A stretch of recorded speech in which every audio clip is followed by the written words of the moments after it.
এই মেয়েটি একজন পতিতা, যে কিনা নিজের শরীর বিক্রি করে সেই টাকা দিয়ে নিজের স্বামীকেই ডাক্তার দেখায়, যার স্বামীর প্রতি ছিল এক বুক ভালোবাসা। কিন্তু মেয়েটি আসলে প্রথমে এমন ছিল না। তাহলে তার জীবনে কি হয়েছিল যার জন্য তার এই পথ বেছে নিতে হয়েছে? সেই সাথে এই অসহায় মেয়েটিকে যে যখন পারছে সে তখন ভোগ করছে। আর হ্যাঁ, আপনি গল্পটা শেষ পর্যন্ত দেখার পর অবাক হয়ে যাবেন, যেটা সত্য ঘটনা। সেই সাথে নিজেকে প্রশ্ন করবেন, মানুষ কিভাবে এমন হতে পারে। বলছিলাম ভারতের একটা সত্য ঘটনা অবলম্বনে তৈরি রোমান্টিক থ্রিলার সিনেমা টর্চ লাইটের কথা। তো বন্ধুরা, মনোযোগ সহকারে বসে পড়ুন, শুরু করছি আজকের ছায়াগল্প। ঘটনা শুরু হয় ছোট্ট একটা গ্রাম থেকে, আর সালটা ছিল 1990। তখন আমরা একটা মেয়েকে দেখি যে একটা বাজারে যাচ্ছিল, কিন্তু একবারও মেয়েটির মুখ দেখানো হয় না। আর মেয়েটি ছিল বিবাহিত মেয়ে। এরপর সে একটা দোকানে যায় এবং একটা ছুরি কেনে। তারপর সে বাসায় আসে, আর ততক্ষণে রাত হয়ে যায়। তারপর সে দরজা খুলে তখন দেখি একটা পুরুষ একটা মেয়ের সাথে মেলামেশা করছে। তখন সে খাটের নিচে যায়, এদিকে খাটের উপরে তারা মেলামেশা করছে। এরপর সেই মেয়েটি পুরুষটির পিঠে চাকু ঢুকিয়ে দেয়, আর লোকটি সেখানেই মারা যায়। এই ঘটনা আপনারা সবাই মনে রাখবেন। এরপর 2 বছর আগের দৃশ্য দেখানো হয়, মানে গল্পটা ফ্ল্যাশব্যাকে নিয়ে যাওয়া হয়। তখন ওই গ্রামে একটা লোককে দেখি যার নাম কামাল। আপনারা মনে রাখবেন, কামাল একজন বিবাহিত পুরুষ এবং সে অনেক ক্ষমতাবান। আর তার কাছে শিমুল নামের একটা লোক কাজ করে, যে তার সব কথাই শুনত, আর সে ছিল অবিবাহিত। যাই হোক, একদিন তারা মন্দিরে আসে, আর কামাল শিমুলকে সিগারেট আনতে বলে। শিমুল তখন সিগারেট আনতে যায়। তখনই সেখানে একটা সুন্দরী মেয়েকে দেখতে পায়। সে ছিল অনেক সুন্দরী, আর তার নাম ছিল নীলা। কামাল প্রথম দেখাতেই তাকে পছন্দ করে ফেলে, আর তার মুখে একটা হাসি দেখতে পাই। তখন কামালের লোকেরা এটা খেয়াল করে। তারা কামালকে বলে, মেয়েটার নাম নীলা। আপনি যদি মেয়েটাকে পছন্দ করেন, মানে আপনি যদি মেয়েটাকে কাছে পেতে চান, তাহলে আমার কাছে একটা আইডিয়া আছে। ওই মেয়েটির সাথে শিমুলকে বিয়ে দিয়ে দিন, আর বিয়েটা ওর সাথেই হবে, কিন্তু বাসর করবেন আপনি। তখন সেও এটা নিয়ে ভাবতে থাকে, কারণ মেয়েটা অনেক সুন্দরী ছিল, আর তাকে ভালো লেগেছে। একটু পরে সেখানে শিমুল আসে। তখন কামাল শিমুলকে বলছিল যে শক্তিকে মেরে ফেলে দাও। তখন শিমুল শক্তিকে মারতে যায়, কিন্তু কামাল আবার তাকে নিষেধ করে। এটা দেখে আমরা বুঝতে পারি শিমুল কামালের সব কথা শোনে। কামালের জন্য শিমুল সব কিছু করতে পারে। এজন্য রাতে মেয়েটার বাবাকে দেখা করতে বলে। এদিকে আমরা সেই মেয়েটিকে দেখি যে একটা ছেলেকে ভালোবাসত, আর তাদের অনেক দিনের সম্পর্ক। কিন্তু ছেলেটি ছিল অন্য জাতের। তারপরও মেয়েটির বাবা ছেলেটিকে পছন্দ করত, আর তার সাথে তার বিয়ে দিতেও রাজি হয়। এরপর রাত হয়, আর মেয়েটার বাবা কামালের বাসায় আসে। তখন মেয়েটার বাবাকে অনেক মদ খাওয়ায়, আর কামাল বলে, তোমার মেয়েটার জন্য একটা ভালো ছেলে দেখেছি। তার বাবা বলে, কিন্তু সে তো অন্য একজনকে ভালোবাসে, আর তার সাথেই আমি তার বিয়ে ঠিক করছি। তখন কামাল বলে, কিন্তু সে তো অন্য জাতের, তবে তার সাথে কেন তোমার মেয়েকে বিয়ে দিবে? এই গ্রামের তো একটা নিয়ম আছে। আজ তুমি অন্য জাতের একটা ছেলের সাথে বিয়ে দিচ্ছ, কাল তোমায় দেখে আর একজন এটা করবে, তখন আমাদের জাতের কি হবে, আমাদের গ্রামের কি হবে? তখন তার বাবা একটু চিন্তিত হয়ে পড়ে। কামাল বলে, তুমি এত চিন্তা করো না, তোমার মেয়ের জন্য আমি শিমুলকে ঠিক করছি। এভাবেই কামাল তাকে বোঝাচ্ছিল, আর কামালের লোকজনও তার ব্রেন ওয়াশ করছিল। একটা সময় নীলার বাবা রাজিও হয়ে যায়। এরপর দৃশ্য পরিবর্তন হয়, আর আমরা নীলাকে দেখি, তার পাশে তার বাবা ছিল। নীলার বাবা বলে, তুমি ওই ছেলেটাকে ভুলে যাও, এটা আমাদের সমাজ মেনে নিবে না, কারণ ছেলেটা অন্য জাতের। কিন্তু নীলা এতে রাজি হয় না, আর সে বলে, আমি ছেলেটাকে ভালোবাসি, আর তার সাথে আমি থাকতে চাই। তখন তার বাবা বলে, আমি তাদের কথা দিয়েছি, আমি চাই তুমি আমার কথা রাখবে, এখন সবকিছুই তোমার সিদ্ধান্ত। এভাবেই তাকে ইমোশনালি ব্ল্যাকমেইল করে। মেয়েটা তখন কান্না করতে থাকে, আর তার ভালোবাসার মানুষটির ছবি দেখে। তারপর সে তার বাবার কথায় রাজি হয়ে যায়। আর এই দৃশ্যটাও আপনারা অবশ্যই মনে রাখবেন। আর এরপর 1 বছর পরের দৃশ্য দেখানো হয়, যেখানে কবিতা নামের একটা মেয়েকে দেখি, আর তার চেহারা অনেক সুন্দর। সে একজন পতিতা। তার আশেপাশে আরও পতিতা দেখি, যারা টাকার বিনিময়ে শারীরিক সম্পর্ক করে। তো কবিতা প্রতি রাতে এভাবেই দাঁড়িয়ে থাকে, আর যেই ছেলে তাকে পছন্দ করে সেই ছেলেকে ঘরে নিয়ে আসে, আর তার সাথে মেলামেশা করে। আর এভাবেই তার জীবন চলছিল। তো একদিন কবিতা তার গ্রামে যায়, আর স্কুলের কাছে আসে। তখন স্কুল দেখে তার খুবই কষ্ট হয়, আর অতীতের স্মৃতি মনে করতে থাকে, এবং সে কান্নায় ভেঙে পড়ে। কারণ ছোটবেলায় কবিতা মাস্ক পরে স্কুলে যেত, যেন কেউ তার উপর নজর না দেয়। কিন্তু এখন সবাইকে আকৃষ্ট করাই তার প্রথম কাজ। আর ছোটবেলায় কবিতা খুবই ভালো ছাত্রী ছিল, এবং পড়াশোনার অনেক স্বপ্ন ছিল। কিন্তু সেই স্বপ্নটা এখন ভেঙে গেছে, যার কারণটা আমরা সামনেই জানতে পারবো। এরপর সে বাড়িতে আসে, যেখানে দেখি তার বাবা খুবই অসুস্থ, যে কোনো কাজ করতে পারে না। তখন সেখানে তার মা আসে, আর কবিতা তার মাকে কিছু বাজার দেয়, সাথে কিছু টাকা দেয়, যেন তার বাবার চিকিৎসা করাতে পারে। আর কবিতা একাই সে সংসার চালায়। তখন তার মা দেখে কবিতার পিঠে কিছুর একটা দাগ ছিল, যেটা দেখে তার মা একটু কষ্ট পায়। আসলে কিছু কাস্টমার আছে যারা মেয়েদের মানুষ মনে করে না, পশুদের মতো ছেড়ে খেতে চায়। তেমনটাই কবিতার সাথে হয়েছে। তো এরপর বালাম নামের একটা লোককে দেখতে পাই। তার একটা বন্ধু আছে যার নাম চণ্ডী। সে সবসময় বালামকে বলে বিয়ে করতে, কারণ বালাম এখনও বিয়ে করেনি। কিন্তু বালাম এখনও বিয়ে করতে রাজি নয়, কারণ সে নিজের পছন্দ মতো কোনো মেয়েই এখনও পায়নি। তো একদিন বালাম বাসে করে কোথাও একটা যাচ্ছিল, আর সেখানে আমরা নীলাকেও দেখি। আর এটাই কিন্তু সেই নীলা। নীলা বাসে দাঁড়িয়েছিল। তখন একটা লোক তার কাছে আসে আর নীলাকে খারাপভাবে দেখতে থাকে, তাকে স্পর্শ করতে থাকে। তখন নীলা একটু বিরক্ত হয়, কিন্তু অতটাও বিরক্ত হয় না, আর এই লোকটাকে কিছুই বলে না। যার একটা রহস্য আছে যেটা আমরা সামনেই জানতে পারবো। তো এটা আবার বালামও দেখতেছিল, আর প্রথম দেখাকেই নীলাকে পছন্দ করে ফেলে। এরপর থেকে বালাম তাকে ফলো করতে থাকে, তাকে এক নজর দেখার জন্য তার গ্রামে যায়, আর এভাবেই তাকে ভালোবেসে ফেলে। তো নীলা একদিন বাজারে আসে, আর সে কিছু জিনিসপত্র নিচ্ছিল। পাশে ছিল একটা হাসপাতাল, যেখান থেকে কামাল বাহিরে আসে, আর তার হাতে একটা ব্যান্ডেজ ছিল। তখন নীলাও তাকে দেখে ফেলে, আর তাকে দেখে অনেক ভয় পেয়ে যায়, আর সেখান থেকে বাসে করে চলে আসে, যেন কামাল তাকে দেখতে না পায়। পরের দিন আমরা বালামকে দেখি, তার সাথে তার বন্ধু চণ্ডীও ছিল। তারা দুজন বাস স্টপে নীলার জন্য অপেক্ষা করছিল। একটু পর চণ্ডী সিগারেট খেতে যায়, আর বালাম নীলাকে খুঁজতেছিল। তখনই চণ্ডী সেখানে নীলাকে দেখতে পায়, আর তার সাথে কথা বলে। আসলে চণ্ডী নীলাকে আগে থেকেই চেনে, এটা আবার বালামও দেখতে পায়। একটু পরে চণ্ডী বালামের কাছে আসে। তখন বালাম বলে, তুমি যার সাথে কথা বলছিলে তাকে আমি অনেক ভালোবাসি। তখন চণ্ডীর মুখে আমরা একটা ভয় দেখতে পাই। সে বলে, ওই মেয়েটাকে ভালোবাসা যাবে না, আর মেয়েটাকে আমার পছন্দ না। এটা বলে সে ওখান থেকে চলে যায়, কিন্তু বালাম কিছুই বুঝে উঠতে পারছিল না।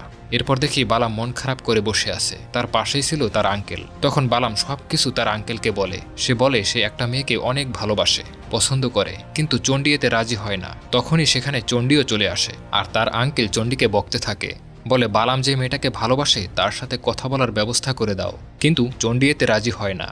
তখন দুইজনেই তাকে বোঝাতে থাকে। একটা সময় চণ্ডীও রাজি হয়, বলে ঠিক আছে, আমি সেই মেয়ের সাথে তোমার কথা বলার ব্যবস্থা করিয়ে দিচ্ছি, কিন্তু সেটা দিনে নয়, আজকে রাত্রে, কারণ সেই মেয়েটাকে শুধু রাত্রেই দেখা যাবে। তখন তারা দুজন কিছুই বুঝে উঠতে পারছিল না। রাত হলে চণ্ডী তার বন্ধুকে কোথাও একটা নিয়ে যাচ্ছিল। একটু পরে রাস্তায় কিছু মেয়েকে দেখি যাদের হাতে লাইট ছিল, আর এরাই কিন্তু পতিতা। তখন চণ্ডী গাড়ি থামায়, কিন্তু বালাম সেখানে নীলাকে দেখে প্রথমে একটু অবাক হয়ে যায়, বুঝতে পারছে না সে এখানে কেন। আর সত্যি বলতে এটা দেখার জন্য আমি নিজেও প্রস্তুত ছিলাম না। আসলে সে এখন পতিতা, কিন্তু কেন, এই রহস্য আমরা সামনেই জানতে পারবো। যাই হোক, এরপর তারা গাড়ি থেকে নেমে আসে, আর বালাম নীলাকে দেখতে থাকে। তখন নীলা তার হাত ধরে তাকে একটা ঘরে নিয়ে আসে। বালামকে এক জায়গায় বসিয়ে রেখে সে নিজের কাপড় খুলছিল, কিন্তু বালাম তাকে কাপড় পরিয়ে দেয়। তখন নীলা একটু মন খারাপ করে ওখান থেকে চলে যায়। মানে সে মনে করছিল বালাম তাকে পছন্দ করেনি। আর বালাম তখন খুব কষ্ট পায়, কারণ এটাই ছিল তার জীবনের প্রথম ভালোবাসা, আর সে মেয়েটিকে অনেক ভালোবাসত। পরের দিন বালাম আবারও নীলার কাছে আসে। তখন নীলা তাকে ইগনোর করে, কিন্তু এবার সে তাকে খুবই পছন্দ করে, আর তাকে তার সাথে যেতে বলে। তখন নীলা একটু অবাক হয়ে যায়। এরপর তারা দুজন মিলে গল্প করে। কবিতা মনে করছিল সে তার সাথে মেলামেশা করবে, কিন্তু বালাম তাকে কিছু টাকা দেয়, আর নীলা সম্পর্কে জানতে চায় যে নীলা কিভাবে এখানে আসলো। কিন্তু কবিতা এ ব্যাপারে কিছুই তাকে বলে না, আর সে ওখান থেকে চলে যায়। তখন সে আবারও মন খারাপ করে, কিন্তু সে তো এটা জানতেই চায়। এজন্য পরের দিন নীলার বাড়িতে আসে, আর নীলাকে দেখতে থাকে। তখন নীলাও তাকে দেখে ফেলে, আর নীলা তার কাছে আসে। বালাম বলে, আমি তোমাকে অনেক ভালোবাসি, আর এটা বলে সে প্রপোজ করে দেয়। কিন্তু নীলা এতে বিরক্ত হয়, আর ফাইনালি সে তার ঘটনা বলে যে সে কিভাবে এখানে আসলো। সে বলে, আমি অন্য মেয়েদের মতোই হাসি খুশি ছিলাম। একটা ছেলে আমাকে অনেক ভালোবাসতো, আর আমিও তাকে ভালোবাসতাম। আমাদের সম্পর্ক খুবই ভালো ছিল, আমাদের আবার বিয়েও ঠিক হয়েছিল। তখন আমি অনেক খুশি হই, কিন্তু আমার বাবা বিয়েটা আবার ক্যান্সেল করে, কারণ ছেলেটা ছিল অন্য জাতের। তখন বাবার কথায় আমি রাজি হই, আর শিমুল নামের একটা ছেলেকে আমি বিয়ে করি। আমাদের সংসারটাও খুব ভালো চলছিল, দুজনে অনেক খুশিই ছিলাম, একজন আরেকজনকে অনেক ভালোবাসতাম। আমার স্বামী আমাকে অনেক ভালোবাসতো। আস্তে আস্তে আমিও তাকে অনেক বেশি ভালোবেসে ফেলি। আমাদের ভেতর সুখের কোনো কমতি ছিল না। শিমুল তার সাথে অনেক গল্প করে, কারণ তাদের সম্পর্ক ছিল অনেক ভালো। একটা সময় কামাল শিমুলকে বলে, আমার সমস্ত সম্পত্তি তোমার, কিন্তু তোমার বউটা একমাত্র আমার। তখন শিমুল অনেক রাগ করে, আর তাকে একটা লাথি মারে, এবং এখানে তাদের একটা ঝামেলা হয়, আর নীলা তাকে একটু অপমান করে, এবং ওখান থেকে তারা চলে যায়। পরের দিন শিমুল কাজের জন্য বাইরে যাচ্ছিল।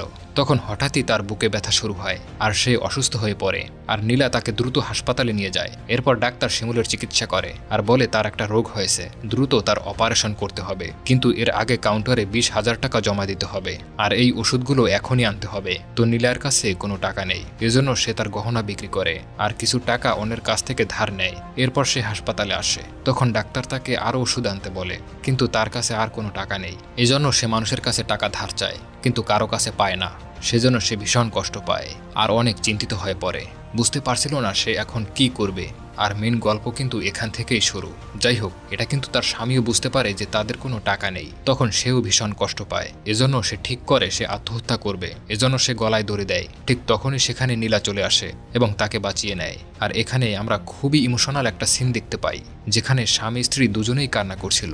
শিমুল বুঝতে পারছিল নীলার অনেক কষ্ট হচ্ছে, কিন্তু নীলাও তাকে অনেক ভালোবাসে আর তার সাথেই থাকতে চায়। এজন্য যেভাবেই হোক সে তাকে বাঁচাবে। এরপর নীলা কবিতার কাছে আসে, তাকে বলে আমি একটা কুলির কাজ করব। কিন্তু কবিতা তখন বলে ওই টাকা দিয়ে তোমার কিছুই হবে না, ততক্ষণে তোমার স্বামীও মারা যাবে। তখন কবিতা বলে আমারও টাকার প্রয়োজন ছিল, এজন্যই আমাকে এখানে আসতে হয়েছে। আর এখন তোমারও টাকার প্রয়োজন, তাই তোমার এই একটাই রাস্তা আছে, মানে তাকেও পতিতার কাজ করতে বলছে। নীলা তখন এটা নিয়ে ভাবতে থাকে, কারণ তার স্বামীকে তার বাঁচাতে হবে, আর এটা ছাড়া তার আর কোনো রাস্তা নেই। তখন সে এই কাজ করার সিদ্ধান্ত নেয়, যার একমাত্র কারণ তার স্বামীকে বাঁচানো। কবিতা তখন তাকে পতিতায় নিয়ে আসে। নীলা তখন একটু ভয় পাচ্ছিল। এরপর নীলাকে রেডি করে দেয় আর পতিতার কিছু নিয়ম বলে দেয়। তখন তাকে একটা বড়লোকের বাসায় পাঠায়। নীলা তখন সেই বাসায় আসে, আর এই প্রথম সে অন্য কোনো পুরুষের সাথে মেলামেশা করছে। তখন সে খুবই কষ্ট পাচ্ছিল আর তার চোখে পানি চলে আসে। একটু পরে মনে হয় তার স্বামীকে ওষুধ খাওয়াতে হবে, তাই তার স্বামীর কাছে চলে যায় আর তাকে ওষুধ খাওয়ায়। এরপর সে আবারও সেই লোকটার কাছে আসে, কারণ তাকে পুরো রাতের জন্য কিনেছিল। আর সেই রাত নীলা তার সাথেই থাকে, যেখান থেকে অনেক টাকা পায়। এরপর সে আবারও শিমুলকে হাসপাতালে নিয়ে আসে। তখন ডাক্তার তাকে আরও ওষুধ খাওয়াতে বলে, কিন্তু নীলার কাছে টাকা নেই। এটা আবার কবিতাকে বলে। তখন সে বাধ্য হয়ে পতিতার রাস্তা বেছে নেয় আর প্রতি রাতে সে অন্যের চাহিদা মেটাতে থাকে, যার বিনিময়ে সে অনেক টাকা পায়। এটা কিন্তু এখনও তার স্বামী জানে না। দৃশ্য তখন বর্তমানে নিয়ে আসা হয় আর দেখতে পায় নীলা কান্না করছে। তখন নীলা বালামকে একটা ঘরে নিয়ে আসে, যেখানে তার স্বামী শিমুল ছিল। শিমুলের সাথে তার পরিচয় করায়।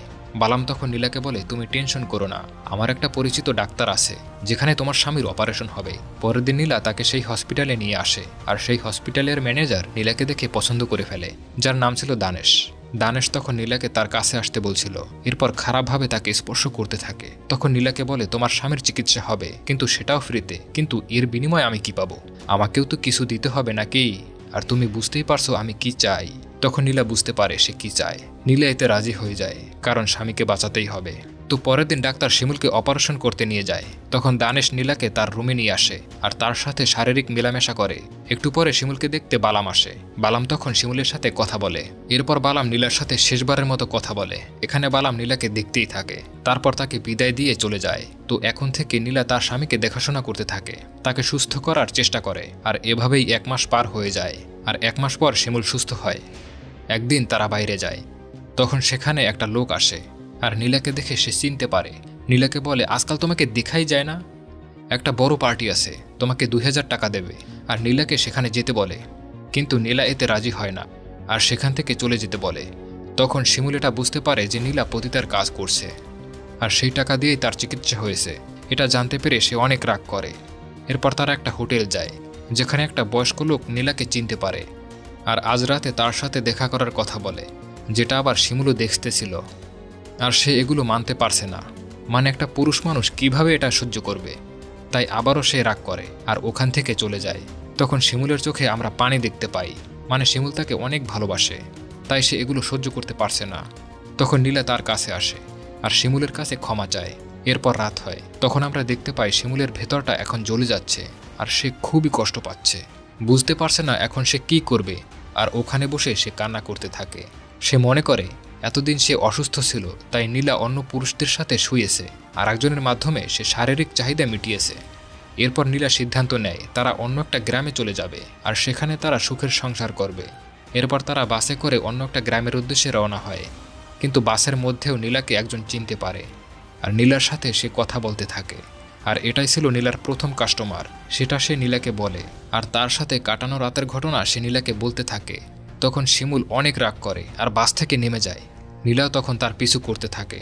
তখন শিমুল অনেক রাগ করে আর নীলাকে বলে তুমি নিজের সুখ মেটানোর জন্য কতজনের কাছে গেছো, সব তো নিজের চাহিদা মেটানোর জন্যই করেছো, আর নাম দিয়েছো আমাকে বাঁচানোর জন্য। তখন নীলা বলে আমি যাই করেছি সব তোমার জন্যই করছি, তোমাকে বাঁচানোর জন্যই করছি। কিন্তু শিমুল তার কথা বিশ্বাস করে না, উল্টো তার সাথে খারাপ ব্যবহার করে, খারাপ ভাষায় তাকে গালি দেয়, বলে তুই একটা খারাপ মেয়ে, তুই একটা পতিতা মেয়ে, আমি তোর সাথে সংসার করতে পারবো না। এটা শুনে নীলা ভীষণ কষ্ট পায় আর সে কান্না করতে থাকে, কারণ সে শিমুলকে অনেক ভালোবাসত। এসব কথা সে সহ্য করতে না পেরে মাথা ঘুরে সেখানেই পড়ে যায়। আর তার স্বামী ওখান থেকে চলে যায়, একবারও তার কাছে আসে না। আর এই দৃশ্যটা ছিল কান্না করার মতো। নীলা তখন তার বাসায় ফিরে আসে।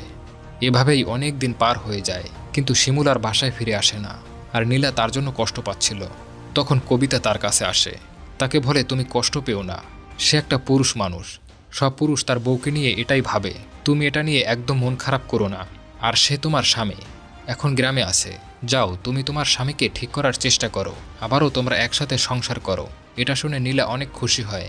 আর সে শিমুলের কাছে যায়।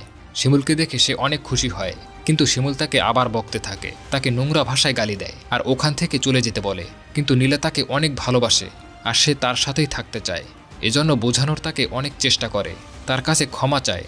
তখনই সেখানে একটা মহিলা আসে, যেটা ছিল শিমুলের নতুন বউ, মানে শিমুল আর একটা বিয়ে করেছে।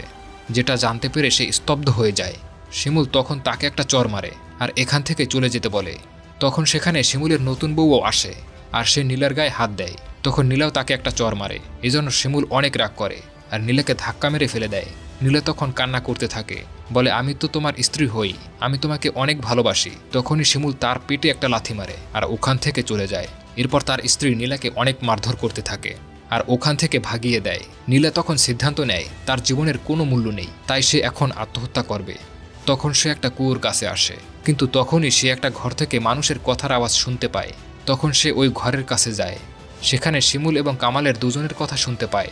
তখন কামাল শিমুলকে বলছিল যে আমি তোমার জন্য নীলাকে ঠিক করছি, কিন্তু সেই মেয়ে তো এখন নষ্ট হয়ে গেছে, সে একজন পতিতা মেয়ে, ওর জন্য আমাদের যাতে কলঙ্ক লাগছে, তাই তুমি তাকে মেরে ফেলো। এটা আবার নীলাও শুনে ফেলে আর সে বুঝতে পারে তারা দুজন আবার এক হয়ে গেছে। তারপর সে বাজারে আসে আর একটা দোকান থেকে ছুরি কেনে, যে দৃশ্যটা আমরা সিনেমার শুরুতে দেখেছিলাম। এরপর রাতে তার স্বামীর বাড়িতে যায় আর তার স্বামীকে ছুরি মারে। তখন তার নতুন স্ত্রী ভয় পেয়ে পালিয়ে যায়। আর নীলা তখন তার স্বামীকে বলছিল আমি তোমাকে বাঁচানোর জন্য এগুলো করছি, কিন্তু তুমি উল্টো আমাকে ভুল বুঝেছ। এটা বলে সে আবার কামালের বাড়িতে আসে আর তাকে তার শরীর দেখায় আর সে নিজের কাছে ডাকতে থাকে।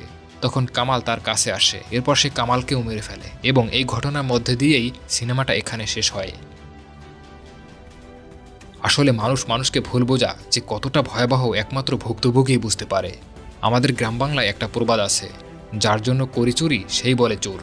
সম্পূর্ণ মুভিটাই যেন এই প্রবাদের প্রতিচ্ছবি দেখতে পেলাম। তো বন্ধুরা, কেমন লাগলো আজকের ভিডিওটি কমেন্ট করে জানাতে ভুলবেন না।